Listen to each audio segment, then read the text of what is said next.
I was in the army at the time. And I got called into the clerk's office to be told that my brother had an accident and was currently in hospital. It's not something you think about, I don't think, on a daily basis.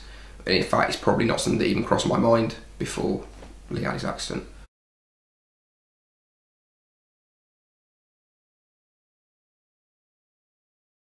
I think people clung on to this hope that it was all spinal swelling and just the shock, and they'd wait and see when it came down. And certainly I think in Lee's head, he was convinced that he was going to walk back in at some point.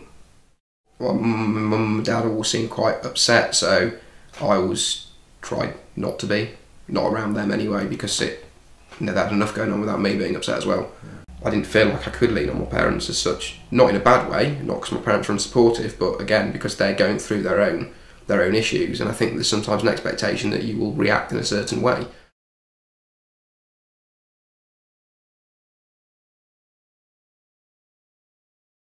I think the more difficult thing is not necessarily being told that your sibling, your brother, your sister, you dad, they can't walk anymore. It's how you adjust, and it's accepting that accident affects you. I spent a long time not wanting to be upset because it wasn't my legs, it wasn't my back. I was fine. I think it's the bit after that becomes difficult, where you adjust to the fact that everything's going to be different and everything does change. And I think I struggled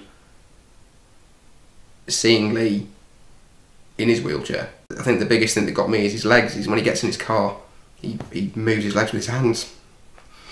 I find that really quite hard. I find it quite difficult seeing how his legs have wasted because he doesn't use the muscles, because he used to be quite into his cycling. There's only a 3-year age gap between me and Lee, so the things that are important to you when you're in your 20s, I can kind of relate to that, and I think my worry came from the bits that you don't think about with people in wheelchairs. So people who haven't experienced spinal cord injury kind of go, great, you can't walk, but your bladder and bowels don't work and other bits don't perhaps work as they should. And I think I struggled with that. It was like, this is it, this is how it's going to be for the rest of Lee's life. And I found that very, very difficult to deal with, and I think avoiding it at the time seemed like a really good idea. Spending time and going away with him, it's kind of helped me understand better his injury. It's not necessarily that he needs lots of help with things. If anything, he wants the opposite. He doesn't want help with things.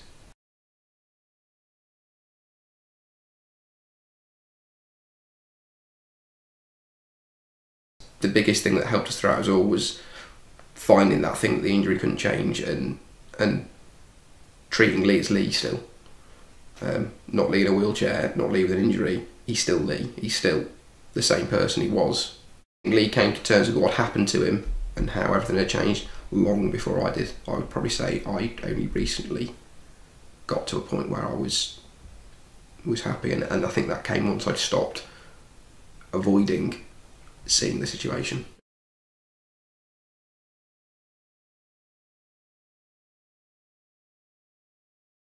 If I want to go and do something, I'm probably going to go and do it, which sounds a little bit of a cliche, but it really has shown me that Lee got up one morning, he had plans, he'd saved money, he had a house, he went to work, had a car accident, and that changed everything.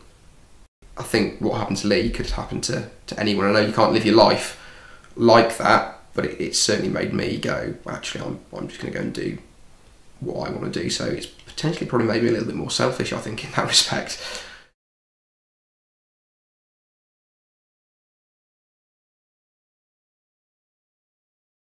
I'd certainly say find some common ground that the injury can't change, if that's at all possible. Certainly I found not treating that person particularly differently to how I'd always treated them helped me, and I assume it helped Lee. Never told me to stop doing what I was doing, and usually it would if there's a problem.